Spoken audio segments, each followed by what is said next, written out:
Are you ready for the reality that your face, your voice, your life could be manipulated into something you never did, never said? Deepfakes are no longer a futuristic fantasy. They're a present-day nightmare. And the laws meant to protect us? They're falling desperately short.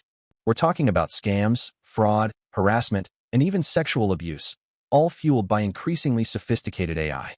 This isn't just about silly memes. This is about real damage being done to real people. The question is, are we prepared to fight back? Let's break it down. A deepfake is essentially an existing image or video that's been altered using artificial intelligence. Think of that viral image of Pope Francis in a white puffer jacket. That was a deep fake, and it looked incredibly real, right? The problem is, the technology is evolving at warp speed. It's not just images anymore. It's video, it's audio, and it's getting harder and harder to tell what's real and what's fake. Dr. Eileen Cullity from DCU School of Communications puts it perfectly. There are innocent uses, like entertainment, but the flip side is manipulation, scams, fraud, bullying, and especially sexual harassment using deepfakes. It's a double-edged sword, and the sharp edge is cutting deep. The damage is already happening.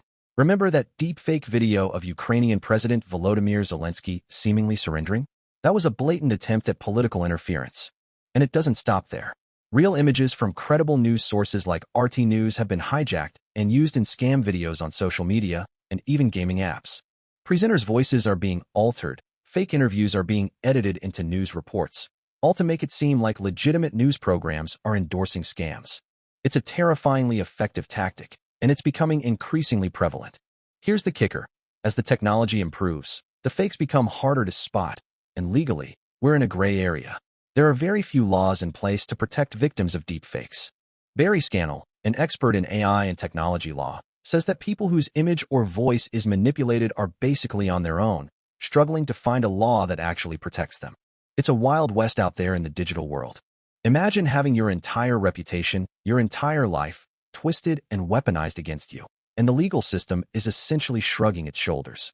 That's the reality we're facing. Think about brand names. If someone uses a brand name without permission, there are legal protections in place. It's called passing off. But when it comes to your image, your likeness, those aren't protected in the same way, at least not in many places. Ireland, for example, doesn't have what's called a personality right, like they do in the United States, where you actually have a right to your image. We simply don't have that same level of protection.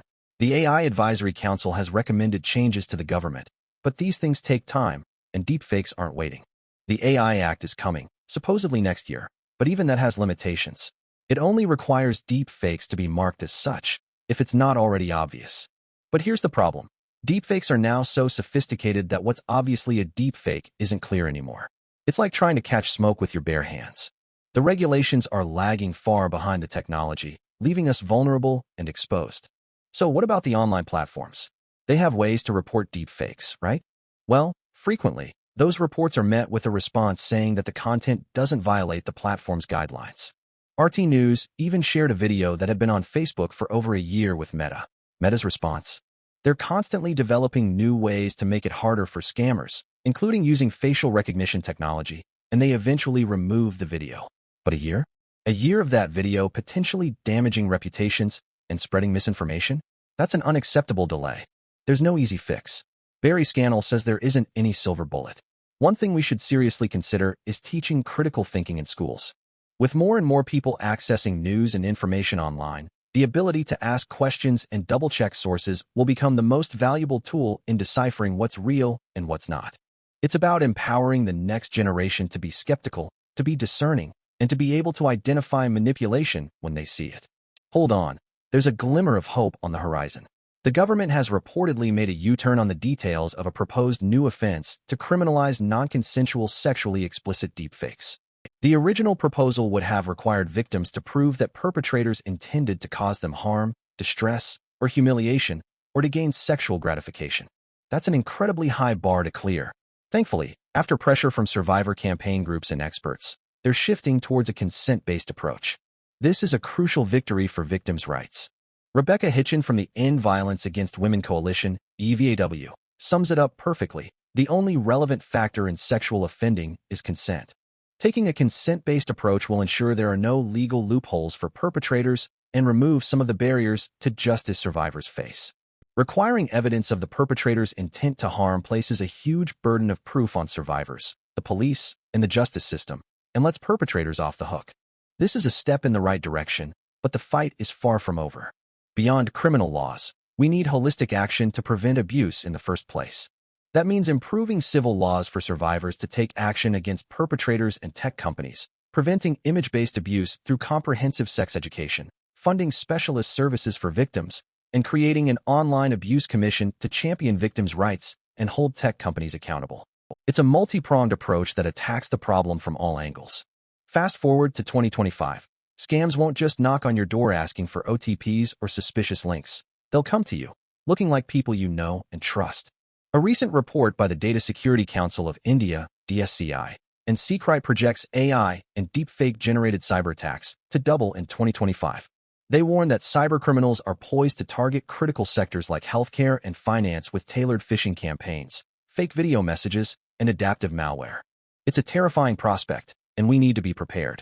Imagine a hospital staff receiving a video call that appears to be from their director, urgently instructing them to transfer funds to purchase critical medical equipment. Or, in finance, a deep fake of a CEO instructing a finance team member to urgently transfer money to a specific account, claiming it's for a confidential deal. These are the kinds of sophisticated, targeted attacks we can expect to see more of in the future. They exploit trust, using realistic content and advanced techniques to compromise systems, steal sensitive data, and disrupt essential services. Let's be clear, deepfakes are disproportionately weaponized against women. They're used to create non-consensual porn, to harass, to intimidate, and to silence. This is a form of digital violence, and we need to take it seriously. The Taylor Swift case is a prime example. Fabricated porn images of her spread like wildfire, attracting tens of millions of views. It's a stark reminder of the power of deepfakes to inflict harm and the urgent need for stronger legislation. The legal landscape is a minefield. Only a handful of countries have laws around deepfake porn, and even those laws are often inadequate. The United States has no federal law, and the existing state laws are a patchwork of legislation.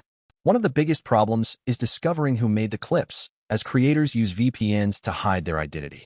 Even if the creator can be tracked down, they're likely in a different jurisdiction, which may make it impossible to pursue them. And persuading the police to take a case seriously is another challenge. Evidence is another hurdle. For most women, the first priority is to get the content removed. But if they do manage to get it taken down, they lose proof it existed. Rights organizations are calling for tech companies to preserve evidence when they remove material from their platforms. But tech companies say this could breach privacy laws. It's a catch-22 situation that leaves victims in a vulnerable position. Even celebrities like Scarlett Johansson, a frequent target of deepfakes, have struggled to take legal action. She looked into it a few years ago but decided not to proceed. Civil lawsuits are costly, lengthy, and can backfire if the defendant countersues. It's a daunting process, and it highlights the systemic challenges in seeking justice for deepfake victims.